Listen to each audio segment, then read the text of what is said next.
Halo guys, kembali lagi dengan gue Kuro guys. Kali ini mari kita lanjutin pembahasan novel Kage no Chichiryokusan ni Naritaku Tes sebelumnya atau part 31.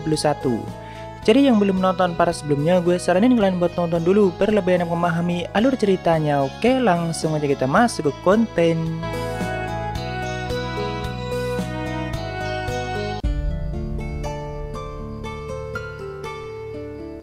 Sebelumnya kan kita sudah menyimak pertarungan Shadow melawan Ragnarok atau Raja Neraka keempat, tapi Shadow bisa mengalahkannya dengan sangat mudah dan tentunya dengan cara yang paling anggun.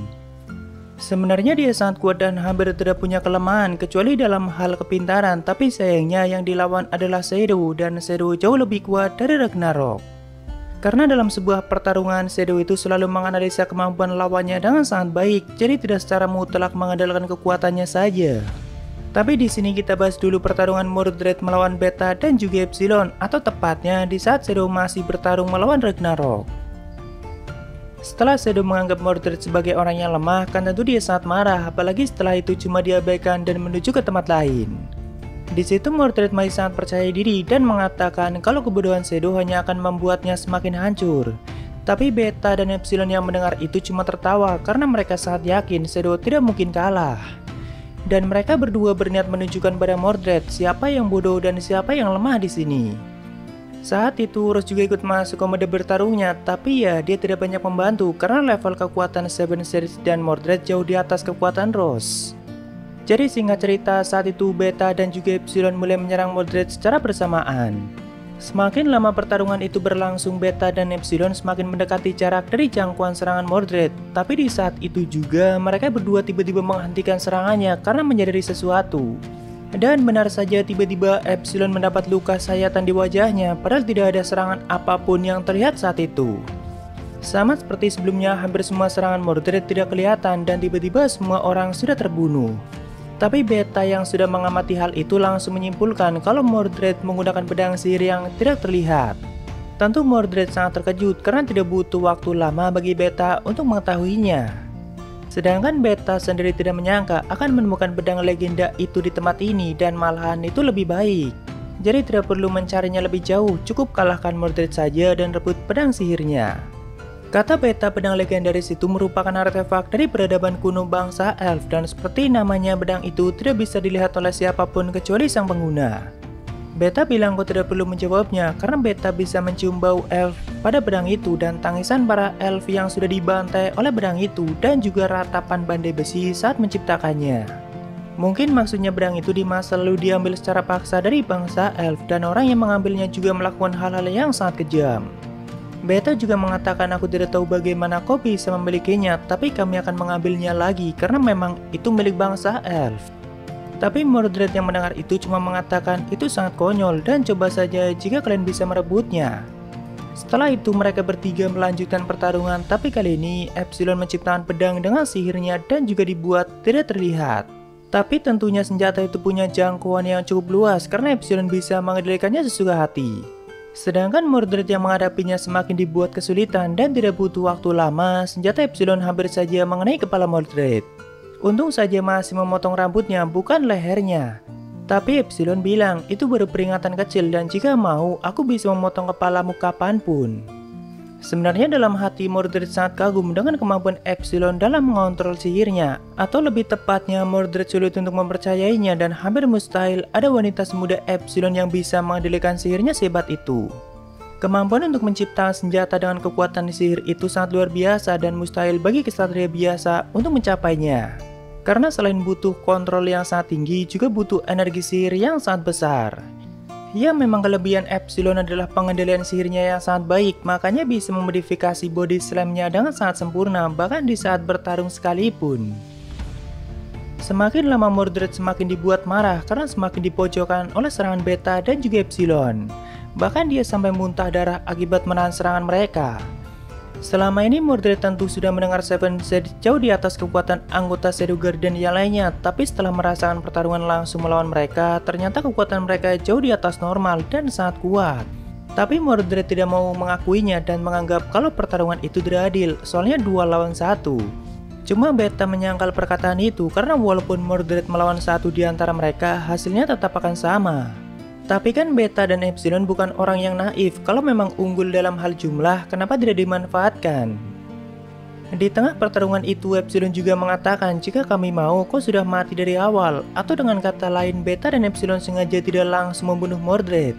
Alasan pertama supaya Mordred tahu kalau Ragnarok yang dia banggakan akan dibantai dengan mudah oleh Shadow. Lalu yang kedua, Epsilon bilang, kami ingin kau memberitahu sebenarnya apa itu Black Rose dan makhluk apa yang keluar darinya. Tapi Mordred yang mendengarnya lagi-lagi mengatakan itu sungguh konyol. Awalnya tentu Mordred tidak mungkin mau menjawabnya, tapi Beta dan Epsilon terus memancingnya. Jika memang Mordred yakin kalau Ragnarok bakalan melenyapkan semuanya, kenapa tidak mau menceritakannya? Lagian kan Beta dan Epsilon juga bakalan ikut dilenyapkan, jadi tidak masalah untuk mengetahuinya. Ya, kurang lebih seperti itu yang dikatakan Epsilon, dan tentu itu membuat Mordred terpancing, karena jika dia yakin menang, kenapa harus takut menceritakannya? Jadi akhirnya di sini Mordred memberitahukan banyak hal mengenai apa itu Black Rose dan makhluk apa yang keluar dari sana. Simpelnya gini guys. Jadi selain bumi dan dunia yang ditinggali Cid saat ini, ada dunia lain di luar sana yang tak terhitung banyaknya. Dan masing-masing dari dunia itu sudah beda dimensi atau bukan di universe yang sama. Ada dunia di mana es yang memerintah di mana-mana, dunia yang dipenuhi oleh racun, lalu dunia yang dipenuhi oleh api, dan dunia kehambaan di mana tidak ada suara ataupun warna. Lalu dunia tempat tinggal para monster yang sangat kuat. Dan masih banyak yang lainnya yang belum diketahui oleh Kultus. Tapi Kultus menamai masing-masing dari dunia itu sebagai neraka. Jadi neraka 1-4 kemungkinan besar adalah dunia yang sudah berhasil diamati oleh mereka. Nah, semua dunia yang tak terhitung banyaknya itu berputar pada satu titik yang menjadi pusatnya, termasuk dunia yang Cid tinggali saat ini, atau kita sebut saja sebagai dunia baru biar gampang. Tapi kata Mordred, dunia baru berputar di posisi yang lebih tinggi, walaupun di sini belum dijelaskan apakah semakin tinggi posisinya semakin kuat dunia itu atau malah sebaliknya. Jadi seperti ada layer dimensinya gitu guys. Malah jadi seperti kosmologi di Magua Queen atau Gejite, tapi ya memang seperti itu. Namun apa yang ada di pusatnya dan kenapa semua dunia itu berputar pada satu titik? Mordred sendiri tidak tahu, tapi dia bilang mungkin saja adalah sang dewa karena belum bisa diamati. Nah, selama ini kan semua dunia itu berpusat pada satu titik, jadi ada kalanya dunia satu dengan dunia lainnya saling bertabrakan, dan itulah yang menyebabkan keretakan dimensi di antara keduanya. Tapi juga menjadi saling terhubung dan menciptakan portal ke dunia lain.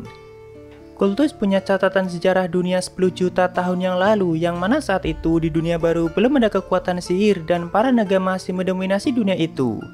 Jadi kemungkinan besar di masa lalu dunia baru sudah beberapa kali terhubung dengan dunia lainnya, dan dari situlah kekuatan sihir mulai muncul. Tentu semua makhluk di dalamnya mau tidak mau mengalami evolusi dan beradaptasi, tapi untuk para naga entah bagaimana mereka mengalami kepunahan.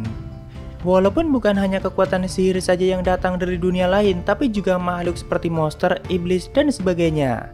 Makanya ada banyak ras dengan jenis yang berbeda di dunia itu. Nah, kalau dunia lain mengirimkan sesuatu, berarti itu berlaku sebaliknya, atau lebih tepatnya ada yang diambil dari dunia baru. Di sini Mordred, Beta, dan Epsilon sependapat kalau menghilangnya negara bernama Atlantis disebabkan karena itu. Soalnya dulu di masa lalu ada kerajaan yang disebut sebagai Atlantis dan menghilang dalam semalam. Lalu Beta bertanya, apakah iblis Diabolos juga berasal dari dunia lain? Tapi di sini jawaban Mordred lumayan ambigu guys. Karena dia bilang Diabolos lahir dan ada di dunia ini, tapi di sisi lain dia mengatakan aslinya tidak seperti itu. Mungkin maksudnya Diabolos tidak hanya satu, tapi sang iblis Diabolos yang paling murni, kata Mordred, berasal dari neraka pertama. Sedangkan jauh di bawahnya ada neraka keempat, dan di sanalah makhluk seperti Ragnarok yang menjadi rajanya. Dari semua penjelasan Mordred bisa disimpulkan kalau Black Rose itu adalah portal yang menghubungkan ke dunia lain, tapi entah bagaimana Kultus sudah punya metode untuk membuka dan menutupnya kembali. Dan bahkan mereka bisa memanggil makhluk dari neraka keempat. Namun ada sejarah lain di balik kemunculan Black Rose di masa lalu, dan itu berhubungan dengan kerajaan Oriana. Sebelumnya kan sudah dijelaskan di masa lalu Black Rose pernah muncul dan menyebabkan kehancuran bagi Oriana. Bahkan 100.000 pasukan Velgata lenyap dalam semalam. Tentu yang melakukan itu adalah para monster yang muncul dari Black Rose dan menyerang siapapun. Pastinya jika saat itu portalnya tidak segera ditutup, Oriana bisa lenyap.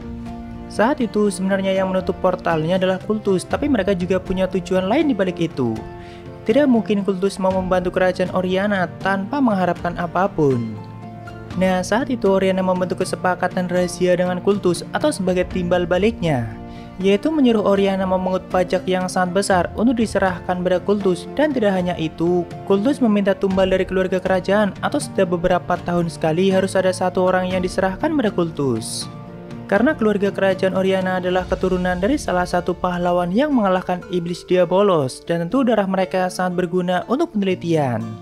Termasuk Rose harusnya sudah diserahkan pada Kultus pada saat dia masih bayi, bahkan Kultus sangat menginginkannya karena Rose sendiri dilahirkan dengan kekuatan sihir yang sangat besar. Tapi saat ayah Rose menjadi raja, dia berusaha melepaskan diri dari kesepakatan yang sudah dibuat di masa lalu. Sorry, gue koreksi dulu guys, ternyata ayah Rose sangat paham dengan organisasi itu, tapi di rekaman sebelumnya dia tidak mau menyebutkannya, karena mungkin untuk menutupi kesepakatan itu dari semua orang. Jadi pada saat Rose masih bayi, ayahnya berusaha melindunginya sekuat tenaga supaya tidak diambil oleh Kultus. Makanya sang raja memberikan izin pada Rose yang ingin menjalani pendidikan di Akademi Midgar, padahal seni berpedang di Oriana sangat direndahkan. Sang raja juga sengaja menjalin hubungan yang baik dengan Raja Midgar supaya Rose terlindungi dan bisa tetap aman. Ya, intinya sang raja sudah berjuang sangat keras demi masa depan putri tercintanya, dan di sini Rose mendengar semua yang dikatakan oleh Mordred. Tentu dia tidak bisa berkata-kata, tapi Beta menenangkannya dan mengatakan, "Kau sudah aman sekarang." Sebenarnya Beta sudah tahu semua itu dan sedang menunggu waktu untuk memberitahukan semuanya pada Rose. Tapi ya ternyata ada banyak kejadian yang tidak terduga, dan akhirnya Rose mendengar sendiri dari Mordred yang merupakan salah satu petinggi dari Kultus. Walaupun Mordred mengatakannya sambil marah-marah karena kesal dengan tindakan yang sudah dilakukan oleh sang raja. Oh iya, dari semua penjelasan Mordred, Beta dan Epsilon sama sekali tidak terkejut dan sangat memahaminya. Jadi mungkin Shadow Garden juga sudah mendapatkan banyak informasi mengenai dunia lain dan sejarah masa lalu dunia baru, tapi tidak sebanyak yang sudah diketahui oleh Kultus. Di sini Mordred yang masih sangat marah kembali tenang karena dia merasa masih menguasai situasinya dan Ragnarok akan segera melenyapkan Shadow. Kata dia portal ke dunia lain atau Black Rose juga masih belum stabil dan belum menemukan dengan dunia mana Black Rose akan terhubung. Lalu tiba-tiba Rose mengatakan, "Akulah yang akan mewarisi tekad ayahku dan memulihkan kerajaan Oriana." Tapi Mordred bilang itu percuma saja karena Ragnarok akan menyiapkan semuanya. Namun di saat dia mengatakan itu, tiba-tiba terdengar raungan Ragnarok yang sangat keras dan dia seperti kesakitan. Tepatnya itu di saat Shadow menjeratnya dengan benang sihir lalu menjatuhkannya tanpa ampun. Dan tak lama kemudian seperti sebelumnya, bagian tubuh Ragnarok jatuh satu persatu dan kepalanya sudah terpenggal. Tapi Beta dan Epsilon sudah menjauh lebih dulu dari tempat itu, sedangkan Mordred yang masih diam sempat tertimpa lengan Ragnarok yang sangat besar. Tentu dia sampai merangkak kesakitan dan semakin dibuat putus asa. Apalagi Beta memberitahu kalau semua ini sudah direncanakan oleh Shadow. Intinya dari awal Mordred cuma menari di telapak tangan Shadow dan semuanya tidak terjadi secara kebetulan. Beta bilang, itulah kenapa kami datang dengan persiapan yang matang dan langsung tanggap dengan kemunculan Black Rose. Lalu cincin yang menjadi kuncinya sudah ada di tangan Rose Oriana. Mendengar itu, Mordred baru menyadari kalau dari awal Shadow sudah tahu semuanya dan siap untuk mengatasinya. Sampai berkali-kali Mordred mengatakan itu mustahil, apakah ini kekuatan Shadow yang sebenarnya? Mordred akhirnya menyadari betapa menyedihkan dirinya, tapi bukannya menyerah, dia malah semakin nekat karena sudah tidak punya cara lain untuk menang. Sambil tertawa dia mulai memakan bagian tubuh Ragnarok dan itu merubah semua tubuhnya menjadi seperti monster yang terselimuti oleh api. Semua kekuatannya juga semakin meningkat, bahkan dia bisa menciptakan ledakan hebat hanya dengan satu kali ayunan tangannya. Tentu itu membuatnya semakin percaya diri dan tertawa seperti orang gila. Walaupun Shadow bisa menghindarinya dengan sangat mudah dan hanya sisa bayangannya yang diserang oleh Mordred. Lalu Shadow bilang ternyata ada satu lagi kegagalan yang lain dan kecerdasanmu sampai turun ke tingkat monster. Tapi aku pikir Ragnarok tadi jauh lebih kuat.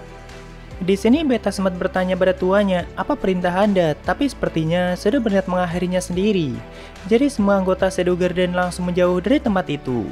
Lalu Mordred yang semakin marah kembali menyerang Shadow dengan kekuatan barunya, tapi mau berapa kali pun dia menyerang, Shadow bisa menghindarinya dengan sangat mudah.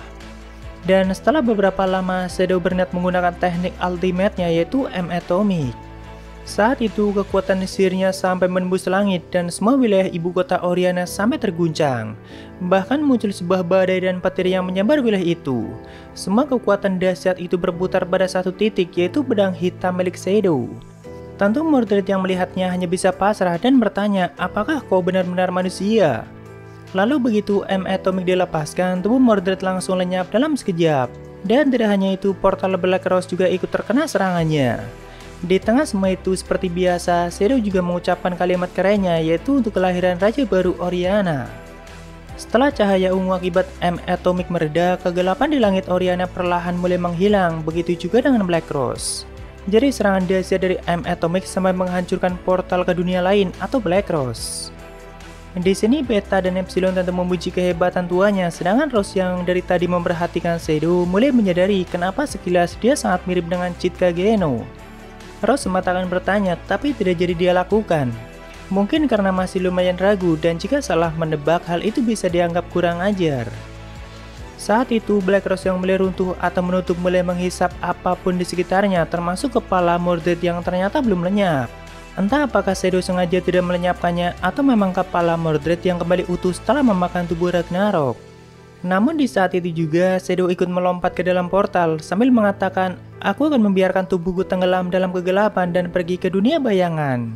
Tentu anggota Shadow Garden hanya bisa melongo melihat tindakan tuanya yang tidak masuk akal. Tapi ternyata Beta yang tidak mau ditinggal ikut masuk ke dalamnya atau ikut dengan tuanya. Barulah setelah itu Black Rose menghilang sepenuhnya. Sedangkan Epsilon dan yang lainnya yang masih di tempat itu berpikir pasti Shadow sama punya rencana lain yang tidak mungkin diketahui oleh siapapun. Atau intinya dia pasti akan baik-baik saja. Tapi ke dunia manakah Shadow dan Beta pergi?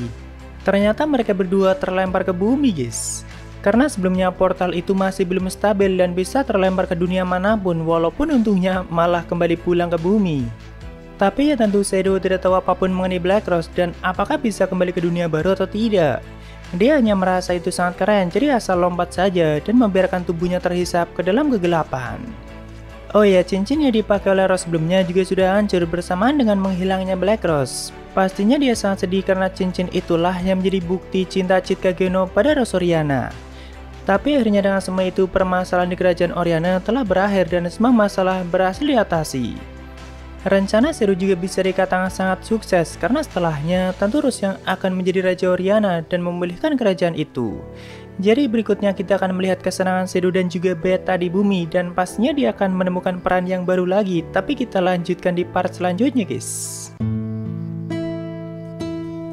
Oke, waktunya Sabaria. Ada dari Link Heavens, lanjut terus bahas Kage no Jutsuryoku-nya, semangat bro. Pasti thank you Link dan semangat juga buat kalian. Lalu dari pendatang baru, semangat terus Min bikin kontennya. BTW, Anos kapan lanjutannya Min? Sejauh ini si WN-nya masih stuck di volume 14 dan belum ada informasi kapan lanjutnya. Biasanya sih kalau WN udah hiatus lumayan lama karena mungkin biar nggak terlalu jauh dari LE-nya. Soalnya light novelnya masih di volume 11 dan nanti kalau udah lanjut pasti gue bahas lagi. Thank you bro. Lalu dari Yuri Island, semoga sukses terus buat kontennya bang, ditunggu pembahasan LN Kage no Jitsu. Amin dan thank you banget Yuri. Oke, itu semua dari Sawaria, makasih yang udah donasi dan mungkin segitu aja untuk pembahasan kali ini. Jika ada kesalahan gue minta maaf atau kalian bisa koreksi aja di bawah. Thank you yang udah mampir, sampai ketemu di video lainnya. Salam guru guys.